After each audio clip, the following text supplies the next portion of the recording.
Good evening, Black people and all allies fighting for Black liberation, Black prosperity, and Black joy. I'm Charles Blow, and welcome to Prime. Hispanics made up more than half of American population growth over the last decade, according to the 2020 census. The population surge has given the Hispanic community a historic level of political capital, but how will that capital be spent? In 2020, Hispanic voters supported President Biden with 63% of their vote, while House Democrats got 60%. Historically, Hispanics have overwhelmingly supported the Democratic Party, but a Wall Street Journal poll suggests that could be changing. When asked who they would support in the upcoming congressional elections, 37% of Hispanics said that they would vote for Republicans, exactly the same amount who said that they would vote for the Democrats. 22% were undecided. Perhaps even more concerning for Democrats, when asked whom they would support in a rematch of the 2020 presidential election, 44% said that they would back President Biden, while 43% said that they would support Donald Trump. The data show that Hispanic men specifically may be a cause of concern for Democrats, as 56% of them said that they would vote for Trump and only 33% said that they would vote for Biden. The Wall Street Journal cites Hispanic voters' outlooks on the economy as a primary driver of the polling results. Ahead of the 2022 midterms, 63% of Hispanics believe the economy is heading in the wrong direction, while only 25% believe it's headed in the right direction. The Browning of America narrative posits that all minorities in this country have certain things in common and would therefore be roughly aligned politically. But this is oversimplified and neglects the fact that different minority groups have different values and policy objectives. It also presupposes that non-minority people are generally liberal when many are not, and it underscores that for some minorities, white nationalism and white supremacy are not political deal breakers. Joining us to discuss is co-executive director of the Poder Latinx, Yadira Sanchez, and BNC political contributor Amisha Cross. Yadira, I want to just get your first reaction to this polling data that's coming out of the Wall Street Journal. Well, thank you for having me. We've known for a long time that our community is one of the fastest growing electorate, as well as one of the youngest, with an average age of 30 for Latinx voters. Our community comes from diverse backgrounds, and of course, they have unique customs and beliefs, and that does impact the way that they vote and they lean in their political affiliation. So yes, we have known the community. It's not a monolith.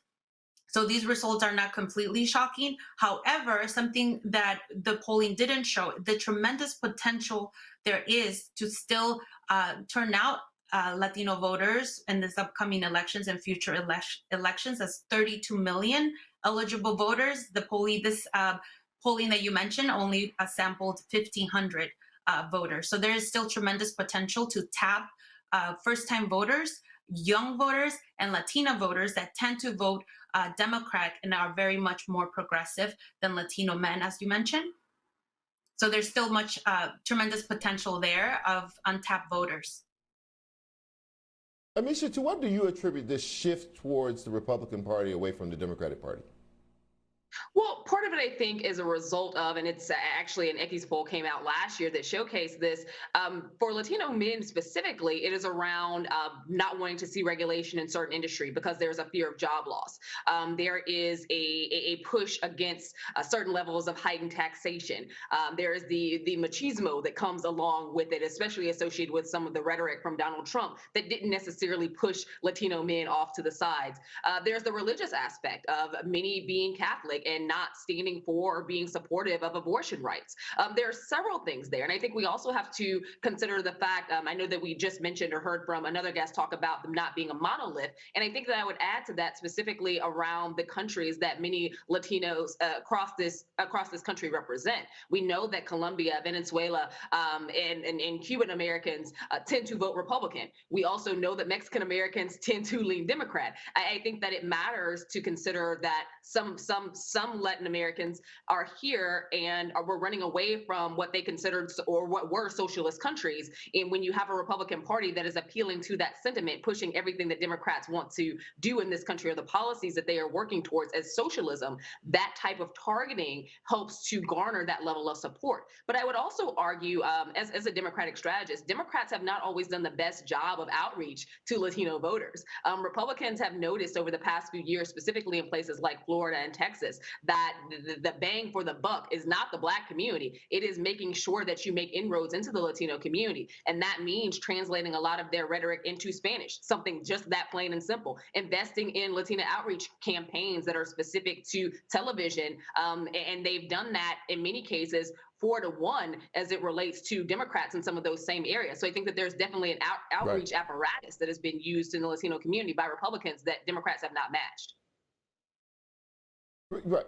Yadira, some of the pitch to Black voters, for instance, is that, is, I think, true, which is that the Republican Party has either in fits and starts actively recruited racists or allowed racism to exist within its rank. Not every Republican being racist, but they allowed people who they knew were racist to be in their ranks. Why does the racist argument not have the same resonance within the Hispanic community? And why does, the kind of anti-immigrant rhetoric that, was flowing, I seem 24/7 out of the White House, not have a dulling effect on Hispanics' willingness to support that party?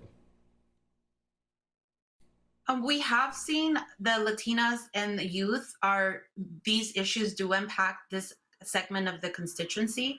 And as mentioned earlier as well, if we are targeting Cuban, Venezuelan voters versus Mexican voters, like where are these issues polling higher with voters and are they moving the voters? We are seeing more voters being impacted by COVID. So COVID recovery and the economy is always polling the highest with our voters, they're very worried about how the recovery is going to impact our community. So that's one of the reasons immigration has pulled very high, and because of the COVID and the pandemic and the death toll within the community, it hasn't been like the highest ranking. But we have seen, like I mentioned, very different segments of the community respond differently. So meaning not all Latinx from different backgrounds are responding equally the same to racism or the anti-immigrant sentiment, but we have seen it play a role with very key demographics like the youth, like Latina voters. Amisha, there's also this kind of more touchy issue, which is, Hispanic is not a racial category, but an ethnic category. So Hispanics can be of any race. There is a, significant portion of Hispanics who consider themselves to be white. When I talk to some of my Hispanic friends, they'll openly say, in my country before I got here, I was considered to be white, right? So I only became a minority when I came into this country. How does that dynamic of race play into the kind of Hispanic voting population when, in fact, it is, they can make choices about how they choose to identify? Absolutely. That is a privilege that Black people do not have. But I would argue that the Black-Brown coalition that we noticed that Jesse Jackson tried to start in the 80s, as well as Harold Washington, his first Black mayor of Chicago, tried to upstart during his tenure as well. A lot of that was based off of Black and Mexican American voters, not necessarily Blacks and voters outside of the Mexican American platform who just happen to be of the Latinx community. And I say that because there are various individuals across that community who do not identify as Hispanic, who some of which, even some of my own friends, don't identify as Latino. And I think that once you're able to do that, and once you're able to, not have the skin tonage that is automatically seen as, oh, this is checking off that Latinx box, there's a different conversation to be had. Because in many cases, they also identify with the priorities of the white community and feel as though that is the community that is speaking to their goals, be it whether it is within the business community or whether it is shutting down rhetoric on CRT, or honestly, whether it is aligning on some of the racist rhetoric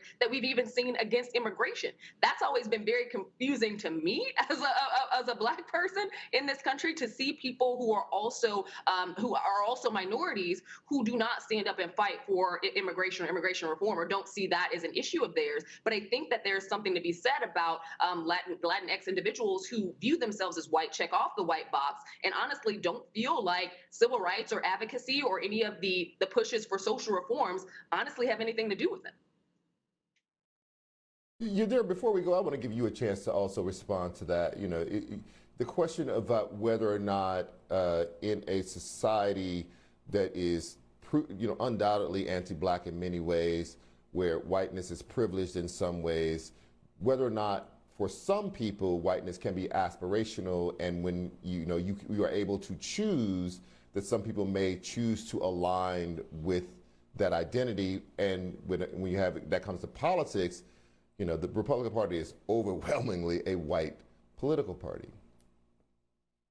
Yeah, I definitely agree that there is definitely an anti-Blackness sentiment engraved in our culture, and it comes from colonialism. It comes from a caste system of hundreds of years being really grained into our culture and our mentality that whiteness equals upper mobility, equals economically in society. And that's something that we really need to dismantle and work as a community.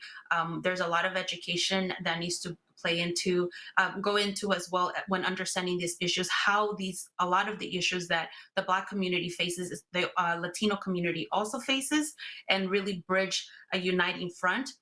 Because we will win if Black people are liberated and are treated equally. The Latino community will benefit from those fights and that struggles, and it's our duty to join those fights. So our organization focuses a lot on educating the community, making sure that we're bridging that divide, and we're really focusing when it comes to electoral campaigns, on the issues, where candidates are, what are their platforms, how is our community going to benefit from electing elected officials, because we've seen this even in the past with Democrats. Not because they have a Spanish surname or because they're in the Democratic Party doesn't mean they're going to be there advocating, fighting for the issues that impact our communities. Our constituency overall, right. If we see the voters in Arizona versus Florida, they will vote differently. Not all of them, but the significant majority of them. And it all comes back to a lot of these items that we mentioned today. Ameshia Cross and Yadira Sanchez, thank you both for joining me tonight. I really appreciate your time.